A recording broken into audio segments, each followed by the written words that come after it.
देखिए, आपको पता है कि पहले भी ज़िले के हर पुलिस स्टेशन में हमने साइबर डेस्क बनाई हुई थी। लेकिन जिस तरह से समय समय पर देखने को आ रहा है कि आजकल काफ़ी कंप्लेंट्स और काफ़ी जो हमारे केसेस हैं या फ्रॉड से साइबर से रिलेटेड हो रहे हैं, जिसमें कि कहीं ना कहीं जो ऑनलाइन फ्रॉड्स हैं या बहुत तमाम तरह के फ्रॉड्स हैं वो हो रहे हैं। तो ये एक साइबर थाना एज सच खोलने का सरकार के द्वारा निर्णय लिया गया है, जिसके तहत हमारे सभी रेंज के सभी ज़िलों में पुलिस स्टेशन साइबर के खोले जा चुके हैं। और सिरसा में भी आज ये पुलिस स्टेशन फॉर्मली इनॉग्रेट किया गया है। तो इसमें समय की ज़रूरत को देखते हुए, क्योंकि ऑनलाइन फ्रॉड, साइबर फ्रॉड्स काफ़ी हो रहे हैं, काफ़ी कंप्लेंट्स हमारे पास आ रही हैं, तो उसकी ज़रूरत को देखते हुए साइबर पुलिस स्टेशन के आज फॉर्मल इनॉग्रेशन की गई है यहाँ पर।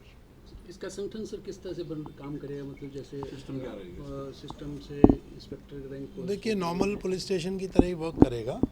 और इसमें अभी टू बिगिन विद करीब 10 लोगों को पोस्ट किया है और ऐसे लोगों को हैंड पिक किया है जिनका थोड़ा एक्सपीरियंस है ऑनलाइन फ्रॉड्स या साइबर फ्रॉड्स को डील करने में, और उनको बहुत तरह के रिसोर्सेज और ट्रेनिंग पहले भी कुछ प्रोवाइड कराई गई है, आगे भी प्रोवाइड की जाएगी। और इसमें अभी ऐसा नहीं होगा कि किसी और पुलिस स्टेशन में कोई जाएगा साइबर फ्रॉड की कंप्लेन लेकर के तो उसको वहाँ से विश अवे कर देंगे, भगा देंगे।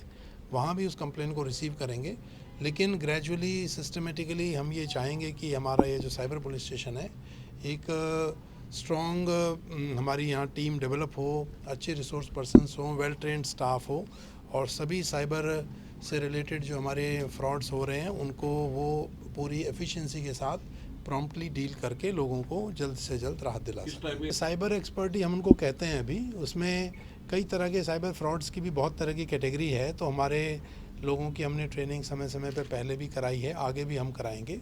और इसमें भी आप जानते हैं कि इनका मॉडस ऑपरेंडी चेंज होता रहता है, ये भी नए नए तरीके निकाल के लेके आते रहते हैं। तो हम लोग अवेयरनेस के कैंपेन भी करते हैं। ये जो हमारी टीम होगी अवेयरनेस भी करेगी साथ साथ, जैसे 1930 एक नंबर है और एक cybercrime.com एक MHA का बना हुआ है।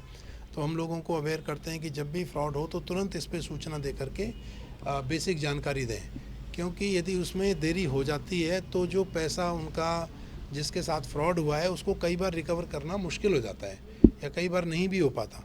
जितनी जल्दी इन्फॉर्मेशन आएगी, मैं आप लोगों के माध्यम से भी ये कहना चाहता हूँ कि सभी पब्लिक को, हमारे सभी लोगों को, कि आप जल्द से जल्द साइबर फ्रॉड की सूचना दें। 1930 नंबर एक हेल्पलाइन नंबर है, उस पर दें। और आई थिंक www.cybercrime.com एक है, .gov.in है, उस पर दें, तो पोर्टल पे। तो उसमें क्या है कि जिस भी, क्योंकि वो लोग क्या करते हैं, आपका पैसा ट्रांसफ़र होते ही आगे मल्टीपल अकाउंट्स में ट्रांसफ़र कर देते हैं।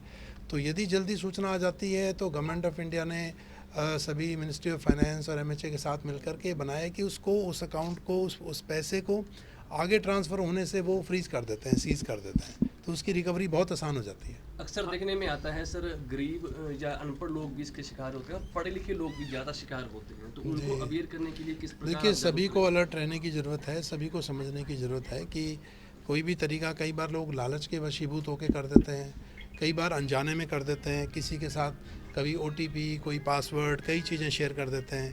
कुछ लोग, जो लोग ज़्यादा नहीं जानते, वो अपना ATM कार्ड दूसरे से हैंडल कराने के चक्कर में अपना पासवर्ड शेयर कर देते हैं। तो ये तमाम बहुत तरह के तरीके हैं, और हम लोग समय समय पर SP साहब के ऑफिस से भी एडवाइजरी जारी होती रहती हैं। उसमें हम साइबर क्राइम के जो तरीके हैं, जिस तरह से साइबर क्रिमिनल्स फ्रॉड कर रहे हैं, लेटेस्ट तरीके जो ट्रेंड हैं, उनके बारे में भी हम जानकारी देते हैं, जिससे कि पब्लिक को ये पता रहे कि इस तरह से भी फ्रॉड किया जाता है, ऐसे भी हो सकता है।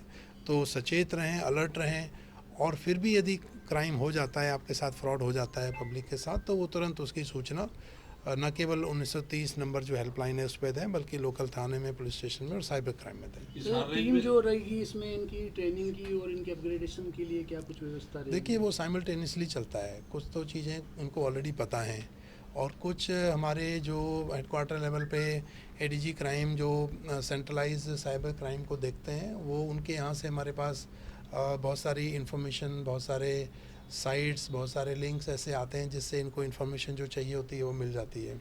और अभी एक टीम आई थी, उसमें हमने रेंज लेवल की ट्रेनिंग कराई थी साइबर क्राइम से। तो ये आगे भी इनकी चलती रहेगी, ये कॉन्टिन्यूस प्रोसेस है।